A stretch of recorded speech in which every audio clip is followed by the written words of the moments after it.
Je loue et j'adore mon Seigneur pour tout ce qu'il est, cesse de faire pour moi. Je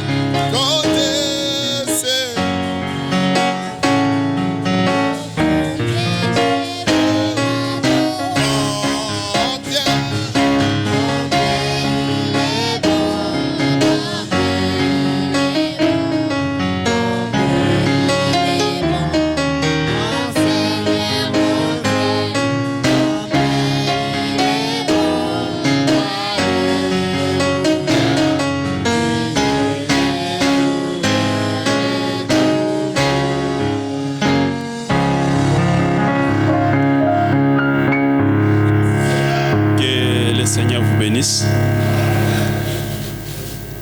Nous sommes très contents de se retrouver une fois de plus dans la maison du Seigneur. Est-ce que quelqu'un est content de se retrouver dans la maison du Seigneur? Amen. Pendant que nous sommes debout, nous allons lire la Bible. Je salue la présence de tout et chacun. Que Dieu vous bénisse. Je salue la présence de notre frère John. Un bon frère, que Dieu le bénisse. Le frère Isaac, que Dieu te bénisse au milieu de nous. Nous sommes dans Luc chapitre 17. Pour gagner le temps, je vais commencer au verset 27. La Bible dit, on mangeait, on buvait, on s'est marié, on s'est donné un mariage, jusqu'au jour Noé entra dans l'arche, et le déluge vint, et les fit tous périr. De même aussi, comme il arriva un jour de Lot, on mangeait, on buvait, on achetait, on vendait, on plantait et on bâtissait. Mais au jour de Lot, mais au jour où Lot sortit de Sodome, il plut de feu et du soufre du ciel qui les fit tous périr. Il en sera de même au jour où le Fils de l'homme sera manifesté. Pour gagner le temps, nous lisons directement d'Apocalypse chapitre 10. Nous prenons le verset 7, la Bible dit, mais qu'au jour de la voix du 7e ange, quand il sonnera de la trompette, les mystères de Dieu s'accompliraient, comme il l'a annoncé à ses serviteurs les prophètes. Amen. Vous pouvez vous mettre. Que le Seigneur rajoute les bénédictions à sa parole. Nous sommes en train de développer sur la manifestation du Fils de l'homme, que nous envisageons terminer le dimanche.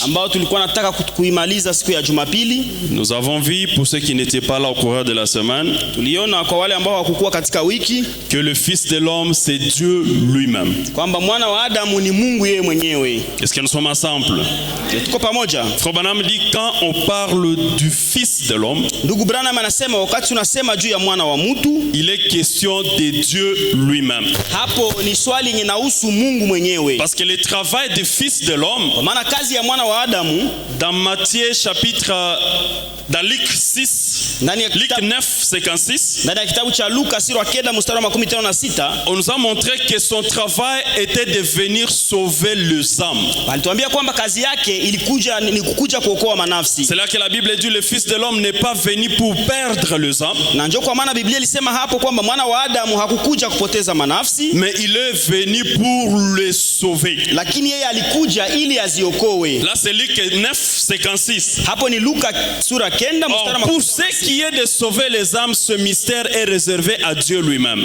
na kwa ile inahusu kuokoa manafsi, hiyo siri inahusu Mungu mwenyewe. Ça veut dire aucun homme a la faculté d'aller sauver l'âme d'un homme. Ni kusema hakuna mtu mwenye na uwezo ya kwenda kuokoa nafsi ya mwingine mtu. Le salut des âmes, c'est la mission du Fils de l'homme. Hiyo okovu ya manafsi ni kazi ya mwana wa Adamu. Et cela nous avons vu conformément à Luc chapitre 9. Na ni hapo ndipo tuliona kulingana na Luka sura 9. Maintenant nous avons vu que ce n'est pas seulement Jésus qu'on a appelé Fils de l'homme dans la Bible. Na sasa tuliona kwamba sio Yesu mwenyewe ambaye aliitwa mwana wa Adamu katika Biblia. La première personne qui avait été appelée Fils de l'homme, na mwingine mtu ambaye aliitwa mwana wa Adamu, c'est le prophète Ézéchiel. Ni nabii Ezekieli. Cela c'est dans Ézéchiel 2 le verset 1er. Na hapo ni katika kitabu cha Ezekieli sura 2 mstari wa kwanza. C'est Dieu lui-même qui est descendu.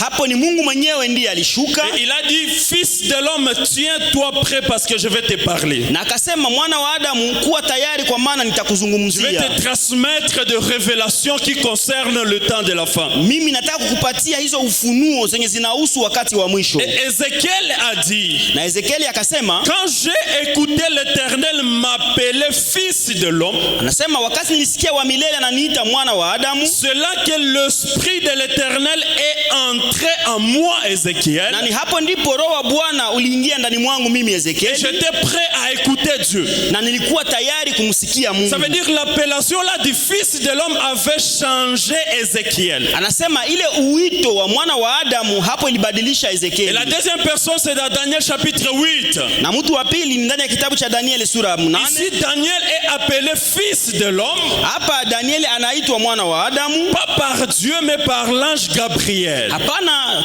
anaitwa na Mungu lakini anaitwa na malaika Gabrieli. Et c'est là que Frère Branham va nous dire. Na ni hapo ndipo ndugu Branham atatuambia que Fils de l'homme veut dire prophète. Kwamba mwana wa Adamu inamaanisha nabii. Mais là il met une distinction. Lakini hapo anaweka utofauti. Il sépare Fils de l'homme à deux catégories. Yeye anatenganisha mwana wa Adamu munamna mbili. Et il met l'article et l'adjectif. Na hapo anapana kitajiko na kielezo. Quand on parle le Fils de l'homme, wakati wanasema yule mwana wa Adamu, Frère Branham nous dira que c'est Jésus lui-même le Messie. Ndugu Branham anatuambia kwamba ni Yesu Kristo yeye mwenyewe Masia. Mais quand on parle d'un Fils de l'homme, lakini wakati wanasema mwana wa Adamu mmoja, ici il est question de tous les prophètes. Hapa inahusu manabii wote. Parce qu'un c'est l'adjectif numéral. Kwa maana hiyo moja ni kitajiko ya tarakimu, se référant à un ou plusieurs entités dans un contexte. Ikitaja mtu moja ama kitu kimoja ama vitu vingi muujumla indéterminé. Ambayo hatujue. Ça veut dire une personne là n'est pas déterminée dans ce contexte là. Ni kusema mwa ile maelezo yule mtu hajulikani. Ça veut dire ici il n'est pas question d'un seul prophète. Ni kusema hapa haiko swali inahusu nabii tu mmoja. Ici on n'identifie pas le prophète dont il est question du Fils de l'homme. Hapa hatuseme nabii wakati tunasema inahusu mwana wa Adamu. Mais quand on parle le Fils de l'homme, lakini wakati tunasema yule mwana wa Adamu, la Frère Branham nous dit que c'est Dieu lui-même. Hapo ndugu Branham anatuambia inahusu Mungu yeye mwenyewe. C'est le Seigneur Jésus-Christ. Anasema inahusu Bwana Yesu Kristo yeye mwenyewe. Et dans Luc chapitre 17 là nous avons lu. Na ndani ya kitabu cha Luka 17 ambapo tulisoma, la Bible nous ramène dans Genèse chapitre 18. Na Biblia inaturudisha ndani ya Mwanzo sura 18. Pendant que Abraham séjournait à Canaan. Wakati Abraham alikuwa ametembelea Kanani, il séjournait, il habitait. Alikuwa naishi Kanani. Dans les chaînes de Mamré. Alikuwa anaikanya kwenye mti wa Mamre. Il a été visité par 3 hommes. Na yeye alitembelewa na malaika watatu. Et que Frère Branham donne l'interprétation de cette écriture. Na ndugu Branham anapana matafsiri ya ile andiko. Il nous dit que ces 3 hommes étaient des anges. Anasema wale watu watatu walikuwa wa malaika. Et au milieu de ces 3 hommes se trouvait Elohim lui-même. Anasema na katikati ya wale watu watatu mulikuwa Elohim mwenyewe. Il y avait l'ange Michael. Kwa malaika Mikaeli. Il y avait l'ange Gabriel. Malaika Gabrieli. Et il y avait avait Dieu lui-même. Na hapo kulikuwa Mungu yeye Mais mwenyewe. qui habitait dans des corps de chair. Lakini ambaye walikuwa wanaishi mumili ya wanadamu. Ça veut dire bien qu'ils étaient des êtres surnaturels. Nasema haizuru walikuwa viumbile ya zidi ya maumbile. Mais c'était des personnes qu'on pouvait voir, qu'on pouvait toucher. Lakini walikuwa watu wenye ungeweza kuona na kuwagusa. Et c'est là que frère Branham nous a dit. Na hapo ndipo ndugu Branham Que alituambia fils de l'homme, mwana wa Adamu c'est Dieu dans la chair humaine. ni Mungu mumwili wa mwanadamu. Ça veut dire Dieu qui est invisible ne peut pas être appelé fils de l'homme. Ni kusema Mungu ambaye asiyeonekana hawezi kuitwa mwana wa Adamu. Mais le Dieu qui est invisible, Lakini Mungu ambaye anaonekana, on me dit, il était appelé fils de Dieu. alikuwa ndugu Branham anasema Mungu asiyeonekana alikuwa anaitwa mwana wa Mungu. Voilà pourquoi Jésus, lui qui incarna toute la divinité de Dieu. Hapo ndipo Yesu yeye mwenyewe ambaye alikuwa anavaa uungu wote. Jésus qui était la plénitude même de la divinité. Yesu ambaye alikuwa utimilifu wa uungu. Frère Branham me dit, en aucun cas il s'était appelé fils de Dieu. Ndugu Branham anasema hata kesi moja haikukuwa wakati alijiita mwana wa Mungu. Jésus disait toujours, que dites-vous de moi, qui suis-je le fils de l'homme? Na alikuwa anasema watu wanasema nini kwa ajili yangu mimi ambaye niko mwana wa Adamu. Jésus disait toujours qu'il était fils de l'homme. Yesu alikuwa anasema kila mara kwamba alikuwa mwana wa Parce que Adamu. fils de l'homme c'est tout Dieu dans une chair humaine. Kwa maana mwana wa Adamu ni Mungu yeye wote mumwili ya mwanadamu. Ça veut dire si il arrivait que tout Dieu entrait dans moi, frère Trésor, Nikusema kama ingeweza kufikia Mungu yeye wote aingie ndani mwangu mimi ndugu Trésor, je deviens fils de l'homme. mimi nakuwa hapo mwana wa Adamu. Mais ici, frère Branham nous a dit il y a seulement 3 manifestations du fils de l'homme. Lakini hapa ndugu Branham alituambia kwamba kuna kwa mazirisho tu 3 ya Ça mwana wa veut dire Adamu. le fils de l'homme ne devrait que se manifester 3 fois. Kusema mwana wa Adamu alipaswa kujizirisha tu hapa mara 3. Autrement dit, tout Dieu devait entrer dans une chair humaine 3 fois. Mwasemi ingine Mungu yeye wote alipaswa kuingia tu ndani ya mwanadamu mara 3. La première fois, nous avons vu que c'était dans Genèse 18 quand il visita Abraham. Ya kwanza tuliona kwamba ni katika kitabu cha Mwanzo 18 wakati Mungu alimtembelea Ibrahimu. L'homme qui mangea le pain chez Abraham. Yule mtu ambaye alikula mkate kwa Ibrahimu. L'homme qui discerna les pensées de Sarah chez Abraham. Yule mtu ambaye alipambanua mawazo ya Sara kwa Cet Abrahamu. homme-là était tout Dieu. Yule mtu alikuwa Mungu yeye wote. Quand cet homme marchait chez Abraham, Wakati yule mtu alikuwa anatembea kwa Ibrahimu, au ciel le trône était vide. mbinguni kiti cha enzi ya kukua mtu. Parce que tout Dieu était sur la Kwa terre. maana Mungu yeye wote alikuwa duniani. Et quand le Fils de l'homme arrive sur la terre, Na wakati mwana wa Adamu anafika kudunia, on le reconnaît par les signes qu'il manifeste. wanamtambua kupitia alama ambayo Et anazihirisha. les signes qu'il a manifesté chez Abraham, Na ishara ama alama ambayo alionyesha kwa Ibrahimu, il avait discerné le pensée de Sarah. aliwezaka kupambanua mawazo ya Sara. Il était capable de s'asseoir au salon. Alikuwa na shahada ya kuketi kwenye kiti. Un homme qui mangeait les veaux. Mtu ambaye alikuwa anakula ngombe. Un homme qui parlait à Abraham. Mtu alikuwa anazungumza na Ibrahimu. Un homme qui était comme un homme ordinaire. Mtu ambaye alikuwa sawa mwanaume, mtu wa Mais il kawaida. avait la faculté de voir les choses spirituelles. Lakini alikuwa na hisia ya kuona vitu vya kiroho. Et frère Branham nous a dit Ndugu Branham alituambia que le signe qu'il a appliqué chez Abraham ile alama ambayo alionyesha kwa Ibrahimu et qu'il avait les dos tournés à la tente où Sarah se trouvait. ni kusema alikuwa anageuza mgongo kwa ile hema ambapo Sara alikuwa ndani. Ça veut dire le signe ce n'est pas seulement le discernement, Ni kusema alama haiko upambanuzi tu, mais un discernement avec un dos tourné. lakini ilikuwa ni upambanuzi na anageuza mgongo. Parce que le discernement c'est un don de l'esprit. Kwa maana ile upambanuzi ni zawadi ya Roho. Quand l'apôtre Paul enseigne sur le don de l'esprit dans 1 Corinthiens 12, Wakati mtume Paulo anafundisha juu ya zawadi ya Roho ndani ya Wakorintho ya kwanza 12, parmi les 9 dons, il parle du don du discernement des esprits. mwa zile zawadi 9 anazungumza pia kuhusu zawadi ya upambanuzi wa Roho. Quand Frère Branham interprète cette écriture, Na wakati ndugu Branham anatafsiri ile andiko, il dit le discernement c'est la capacité ou la faculté de distinguer le mal et le faux qui était caché, le mal et le vrai. Anasema upambanuzi ni nguvu za kugundua kitu kibaya na kizuri. ama kia kweli na kia bongo. Ça veut dire qu'on a cette faculté de distinguer le mal et le faux, le vrai.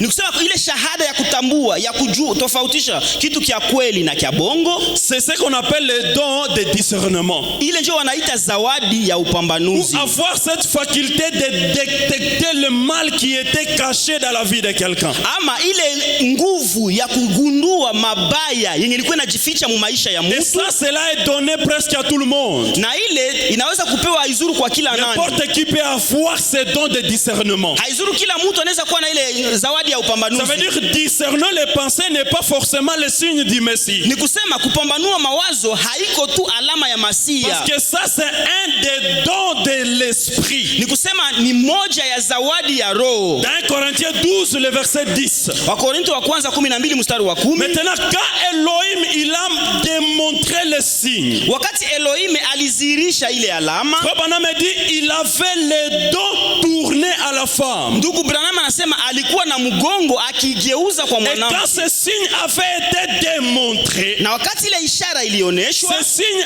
avait appliqué un miracle. Anasema ile ishara ikaonesha ikaleta muujiza. Le corps de Sarah avait rajeuni. Mwili wa Sara ukageuka mwili wa msichana. Les cellules du corps d'Abraham, lui qui était un vieux homme, na ya pia ya Ibrahimu ambaye alikuwa baba amezeeka, il est devenu un jeune. Wakakuwa vijana. Parce que le signe du Messie avait été manifesté. Ni kwa maana alama ya Masia iliweza kudhihirishwa. Ça veut dire le discernement là avait produit un miracle. Ni kusema ile upambanuzi ikazaa muujiza. Et c'est là que Frère Branham va nous dire. Na ni hapo ndipo ndugu Branham atatuambia, aujourd'hui, wa leo, nous avons plus que tout ce qui s'était passé même chez Abraham. Anasema leo tuko na zidi ya ile vitu ilipitikanaka kule kwa Ibrahimu. Même ce qui s'est passé avec Jésus notre Seigneur. Na hata vile vitu vinge vilipitikanaka na Bwana wetu Yesu Kristo. Jésus lui qui avait incarné tout Dieu. Yesu yeye ambaye aliwezaka kuvaa uungu wote. Il avait aussi cette faculté de discerner les pensées humaines. Naye alikuwa na ile shahada ya kupambanua mawazo ya mwanadamu. Dans Luc, ndani ya kitabu cha Luka. Attends, je cherche l'écriture. Acha nitafute andiko. Dans Luc 9 le verset 45. Ndani ya kitabu cha Luka sura 9 mstari 15. La Bible dit les disciples ne comprenaient pas cette parole. Biblia inasema wafuasi hawakuwa naelewa hili neno. Parce que cette parole elle était voilée pour eux. Kwa maana hili neno lilikuwa linafichwa ndani mbele yao. Ils craignaient de l'interroger à ce sujet. Wakaogopa, walikuwa wanaogopa kumswali kuhusu lile swali. Une pensée leur vint à l'esprit de savoir lequel d'entre eux était le plus grand.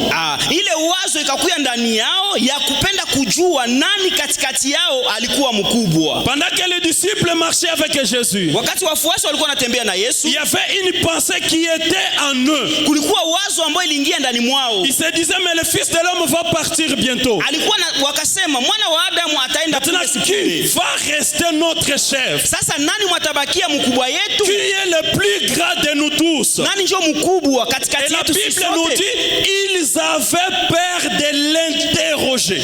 Biblia inasema hao walikuwa na oga ya kumswali. Est-ce que nous sommes là? Tuko pale. Il dit Jésus voyant la pensée de leur cœur. Biblia inasema Yesu kwa kuona mawazo ya mioyo yao, prit un petit enfant et le plaçait devant eux. Akamata mtoto mdogo na akamweka mbele zao.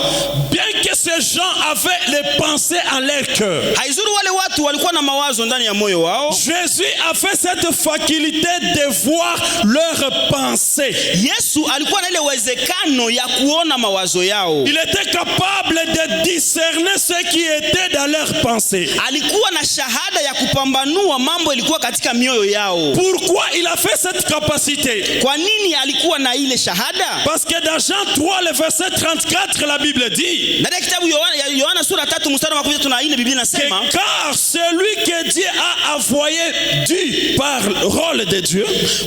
dit les paroles de Dieu. Vile sema maneno ya Mungu, yule ambaye Mungu alituma, parce que Dieu ne lui donne pas l'esprit avec mesure. Kwa maana yule ambaye Mungu alimtuma hamupatie roho na ya kupima. La faculté que Jésus avait de discerner les pensées humaines, ile mawazo ama ile nguvu yenye Yesu alikuwa nayo ya kupambanua mawazo ya mwanadamu, c'est parce que Dieu ne lui avait pas donné l'esprit avec mesure. Kwa maana Mungu alimpatia roho na kuipima. Ça veut dire Jésus avait la plénitude de l'esprit. Ni kusema Yesu alikuwa na utimilifu wa roho. C'est cette plénitude qui a fait cette capacité d'aller voir les pensées humaines. Na hiyo ndio ilikuwa na shahada ya kwenda kuona mawazo ya mwanadamu. Quand l'homme reçoit l'esprit sans mesure, wakati mtu anapokea roho bila kipimo, ça veut dire quand l'homme reçoit la plénitude, ni kusema wakati mtu anapokea utimilifu wa uungu, c'est là la présence du Messie sur la terre. Na ni hiyo ndio uwepo wa Masia duniani. Dans Luc 13 le verset 10 à 12, ndani ya Luka 13 mstari wa 12 na 13, il y avait une femme qui était infirme. Kulikuwa mwanamke mwenye alikuwa kilema. Et elle marchait en se courbant. Alikuwa anatembea akikunjama. Elle n'avait pas cette possibilité là de se relever. Hakukuwa na uwezekano ya kusimama.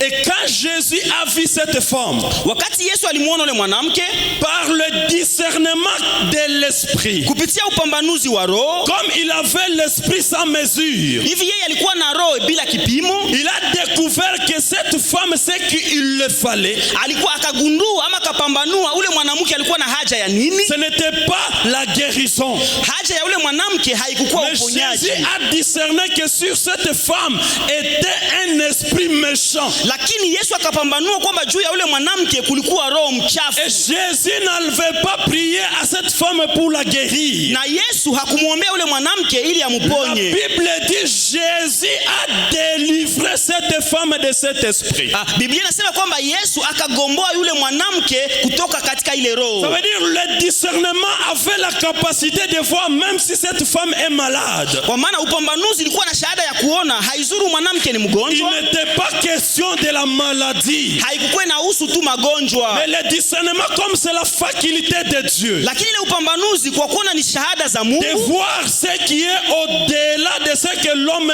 naturel peut voir. Ya kuona kitu ambacho mtu wa kawaida hana nguvu za kuona. De voir ce que Dieu lui-même voit. Ya kuona chenye Mungu yeye mwenyewe anaona. Voilà pourquoi Frère Branham nous pose la question. Na hapo ndipo ndugu Branham anatuliza swali. Quand tu regardes, qu'est-ce que tu vois? Wewe wakati unaangalia nini unaona? Parce que Dieu peut te voir et il te voit un homme béni. Kwa maana Mungu anaweza kukuangalia na kukuona mtu mwanabarikiwa. Toi-même tu te vois un homme rejeté de Dieu. Lakini wewe wakati unajiangalia unajiona kama uko mtu aliyetupiliwa na Mungu. Quand Dieu il entre dans la chair humaine, wakati Mungu anaingia mwili ya mwanadamu, il ne voit pas comme des humains. Yeye haone sawa wanadamu. Comme Jésus c'était la plénitude de Dieu lui-même. Wakati Mungu anavaa utimilifu wa uungu yeye mwenyewe. Même si cette femme semblait malade, haizuru yule mwanamke alikuwa anafanana mgonjwa. Mais lui il a vu que c'était un esprit méchant. Lakini Yesu yeye akaona kwamba ni roho mchafu iko ndani mwake. Il a chassé cet esprit. Na akafukuza ile roho. La Bible dit cette femme s'est relevant. Biblia inasema yule mwanamke akasimama. Elle était complètement guérie. Na yule mwanamke akapona. Voilà pourquoi la Bible nous dit, ndio kwa maana Biblia inatuambia, n'imposez pas les mains par précipitation. Nyinyi msiwekee watu mikono kwa uharaka. Quelqu'un peut être malade alors qu'il n'est pas question de la maladie. Mtu anaweza kuwa ni mgonjwa na japokuwa haihusu hata magonjwa. Peut-être il a été frappé par Dieu. Sazimwa yeye alipigwa na Mungu. Peut-être c'est un mauvais esprit sur lui. Sazimwa ni roho chafu iko juu yake. Quand tu vas dire maladie sort. Wanasema magonjwa toka. Oh, maladie n'est pas là dedans. Japokuwa magonjwa haiko mule ndani. Voilà pourquoi il faut toujours avoir le discernement. Na ni hiyo ndio maana inatupaswa tukue na upambanuzi. Voilà pourquoi Frère Branham a parlé de discernement. Ndio kama ndugu Branham akizungumza juu ya upambanuzi. Il nous dit que notre destinée ne dépend pas de ce que nous on voit. Na anasema muendeleo wetu hailingane na chenye sisi tunaona. Mais notre destinée dépend. Lakini muendeleo wetu inatokana du discernement de ce que on voit. Ya upambanuzi ufafanuzi ya vitu ambavyo tunaona. Je peux me voir chômeur. Naweza kujiona mtu asiyekuwa na Ma kazi. destinée ne dépend pas de cette situation dans laquelle je me retrouve. Lakini muendeleo yangu haiko kama mimi nitaketi mwa ile hali ya Nous kukosa devons kazi. être capables d'aller au-delà de ce que nos yeux nous montrent. Anasema tunapaswa kuwa na shahada ya kuenda juu ya vitu ambavyo macho yetu yanatuonyesha. Jésus étant le fils de l'homme, Yesu akiwa mwana wa mtu, quand il était dans le chair humaine dans l'homme de Galilée, wakati alikuwa mwili wa mwanadamu mumutu wa il était Galilaya, capable de dépasser ses yeux naturels. alikuwa na uwezo ya kutambuka macho yake ya Et kawaida. quand Jésus était là, Na wakati Yesu alikuwa pale, personne d'autre ne pouvait recevoir le Saint-Esprit. hakuna mtu yeyote angeweza kupokea Roho Mtakatifu. Bien que dans la Bible dit que Jésus souffla sur eux, recevait le Saint-Esprit. Haizuru hata kama Biblia inasema kwamba Yesu akapuliza upepo juu yao na Frère Branham nous dit Ndugu Branham anatuambia que personne n'avait reçu le Saint-Esprit. kwamba hakuna mtu aliwezaka kupokea Roho Même si c'est Mtakatifu. Jésus lui-même qui a fait souffler. Hata kama ni Yesu mwenyewe ndiye aliweza kupuliza. Anauliza kwa Parce nini? qu'en lui, il y avait toute la plénitude. Anasema kwa maana ndani ya Yesu mulikuwa utimilifu wa Voilà Mungu pourquoi il wote. disait, il vous est avantageux que je m'en aille. Ndio kwa maana yeye alisema kwenu ni faida mimi Parce que niende. si je reste, Kwa maana mimi le nikibaki consolateur ne va pas venir. mfariji hata kuja. Ça veut dire le Saint-Esprit ne va pas venir. Ni kusema Roho Mtakatifu hata kuja. Alors quand Jésus quitte la chair humaine, Anasema wakati Yesu anatoka mwili wa quand mwanadamu, il a été tué à Gethsemane, wakati aliuawa kule la Getsemani, Bible nous dit que son esprit le quittant. Biblia inatuambia kwamba roho wa Yesu Et ikamtoka ce corps a été enterré. na ile mwili Et ikazikwa. frère Branham nous dit, Na ndugu Branham anatuambia à ce moment-là, la dispensation du Fils de l'homme était terminée. hapo ile kiwango ya mwana wa Adamu kikaisha. Parce que Fils de l'homme, c'est tout Dieu dans un homme. Kwa maana mwana wa Adamu ni Mungu yeye wote mwili ya mwanadamu. Quand Dieu il quitte la terre, Wakati Mungu anatoka on mdunia, ne parle plus de Fils de l'homme. hapo hatuseme tena juu ya Comme mwana on wa a dit, Adamu. il est devenu fils de Dieu. Ndugu Branham anasema hapo Yesu akakuwa mwana wa Et Mungu. là, c'est pendant qu'il parcourt les âges de l'église. Na hapo ni wakati yeye anapita mu vizazi vya makanisa. Dans les âges, on ne peut pas parler du Fils de l'homme. Ni kusema mu vizazi vya makanisa hatuwezi kusema juu ya mwana wa Mungu. Parce qu'il n'y a pas un homme qui incarne toute la plénitude. Kwa maana hapo hakuna mtu mwenye anavaa uungu wote. Mais frère Branham nous dit, Na ndugu Branham anatuambia avant que les âges ne se terminent, mbele vizazi vya makanisa viishe, pour entrer dans le millénium, ili tuingie mu mileani. Luc 17:30 doit s'accomplir. Luka 17:30 inapaswa Dieu kutimia. doit encore venir. Mungu anapaswa tena De kukuja. la même manière qu'il s'est présenté à Sodome. Anapaswa kukuja mwa ile namna alijionyesha kule De la Sodoma. même manière qu'il a visité Abraham. Mwa ile namna ambayo alimtembelea Ibrahimu. Tout Dieu dans un homme. Mungu yeye wote ndani ya Ça mtu. doit encore se répéter au temps de la fin. Binapaswa tena kurudilia kwa wakati wa mwisho. Et quand il revient, Na wakati anarudi, ce n'est pas un homme juif. haiko mtu Myahudi. Frère Branham nous dit Ndugu Branham anatuambia qu'il vient conformément à Malachie chapitre 4. yeye anakuja kulingana na Malaki sura Parce 4. que Malachie 4, la Bible dit Kwa maana Malaki 4 Biblia inasema que Jésus va descendre kwamba Yesu atashuka et s'incarner lui-même dans un homme na yeye mwenyewe anavala mwili ya mwanadamu pour être un prophète. ili yeye akuwe nabii. Nous avons vu que le Fils de l'homme, ce n'est pas un homme. Tuliona kwamba mwana wa Adamu haiko mtu wa Mais kawaida, le Fils de l'homme, il y entre toujours dans un homme. lakini tuliona kwamba mwana wa Adamu anaingiaka tu ndani ya Chez mtu. Abraham, il entra dans une motte de terre. Kwa Ibrahimu aliingiaka mu mavumbi Et ndani nous ya avons mtu. vu que frère Branham nous dit Na tuliona kwamba ndugu Branham que anatuambia quand il a manifesté le Fils de l'homme chez Abraham, wakati alizihirisha mwana wa Adamu kwa Ibrahimu, c'était pendant quelques instants. ilikuwa tu ni kwa wakati fulani. Il n'est pas né Fils de l'homme chez Abraham. Kwa Ibrahimu hakuzaliwa na ni mwana wa Un Adamu, petit enfant qu'on a appelé Fils de l'homme. mtoto ambaye waliita mwana mwana wa Adamu, on a vu grandir, na wakamuona na komala, et puis il va un jour se présenter chez Abraham, manger le veau. na kisha akakuja kujionyesha kwa Ibrahimu Branham dit c'était pendant quelques instants. Ndugu Branham anasema kwamba aliwezaka kuwa mwana wa Adamu muda wa siku fulani. L'exemple du fils de l'homme, ce n'est pas Jésus l'homme de Galilée. Ni kusema mfano ya mwana wa Adamu haiko Yesu mwana wa Galilaya. Luc 17:30 qui doit s'accomplir dans cet âge. Luka 17:30 inapaswa kutimia mwa kizazi. On ne nous renvoie pas à l'époque de Jésus. Sisi haturudishwe kwa wakati wa Yesu wa Galilaya. Parce que Jésus, il est né fils de l'homme. Huyu Yesu wa Galilaya alizaliwa mwana wa Adamu. Il a grandi fils de l'homme. Alikomala mwana wa Adamu. Et il est même arrivé à Gethsemane fils de l'homme. Akaenda Gethsemane ni mwana wa Adamu. Ça veut dire toute sa vie il était fils de l'homme. Ni kusema maisha yake yote alikuwa ni mwana wa Adamu. L'Écriture nous dit, lakini andiko linatuambia comme il en était au jour de Sodome, kisi iliwezaka kuwa kusiku ya Sodoma, ainsi en sera na itakuwa vile vile le jour où le fils de l'homme va se manifester. Kwa siku ambapo mwana wa Adamu atazihirishwa. En Sodome, ijapokuwa huko Sodoma, nous avons vu Dieu qui se prend un corps de chair. Tulionaka Mungu mwenye anakamata mwili wa mwanadamu. Et il entre dans ce corps. Na anaingia mwili wa mwanadamu. Un homme mature. Mtu wa kukomala. Qui visite Abraham. Mtu ambaye anamtembelea Ibrahimu. Abraham dit quand le fils de l'homme. Ndugu Branham anasema wakati mwana wa Adamu. Il a manifesté le signe chez Abraham. Wakati alizirisha ile ishara kwa Ibrahimu. Ce corps Dieu l'a jeté. Ile mwili Mungu akaitupa. Et Dieu ne l'a plus utilisé. Na Mungu hakuitumikishaka tena. C'était pendant quelques minutes. Ilikuwaka ni muda wa saa fulani. Quand il va revenir dans cet âge. Wakati atarudia tena mwa hiki kizazi. Dans Malachie 4. Ndani ya Malaki sura 4. Pour être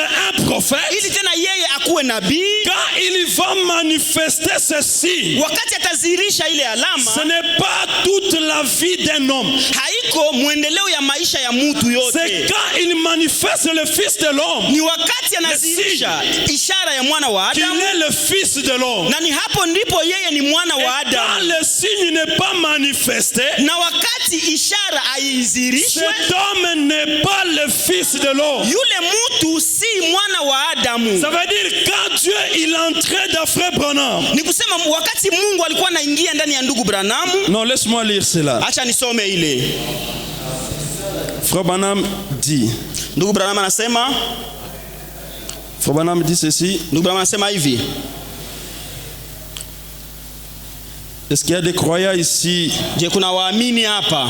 Dans la prédication, y a-t-il quelque chose qui soit difficile à Dieu? Ndani ya mahubiri, je kuna kuwa kitu ambacho ni kigumu kwa Mungu? Qui a été prêché le 28 mars 60. Ilihubiriwa siku 28 ya mwezi wa 3 mwaka 16. Paragraphe 33, Frère Branham dit. Kifungu 33 ndugu Branham anasema, je vais tourner mon dos en cette insistance. Mimi nitageuza mgongo yangu kwa hili jengo pour vous faire savoir que le même ange qui était là à Sodome. Ili mimi niwajulishe kwamba yule malaika mwalikuwa Sodoma, celui qui donna ce signe en ayant son dos tourné, ambaye alipana hii alama akiwa na mgongo inageukia watu. Le même ange qui est ici ce soir. Kwamba ni yule malaika ndiye iko hapa jioni ya leo. Avant que Frère Branham ne tourne le dos, mbele ndugu Branham ageuze mgongo, ce n'était pas l'ange là qui était à Sodome. Haiko ule malaika mwalikuwaka Sodoma. Mais ce qui nous montrait que le même ange est revenu dans cet âge. Lakini nilikuwa natuonesha kwamba yule malaika wa Sodoma amerudi kwa hii wakati. C'est quand Frère Branham tournait son dos. Ni wakati ndugu Branham alikuwa anageuza mgongo. C'est là que ici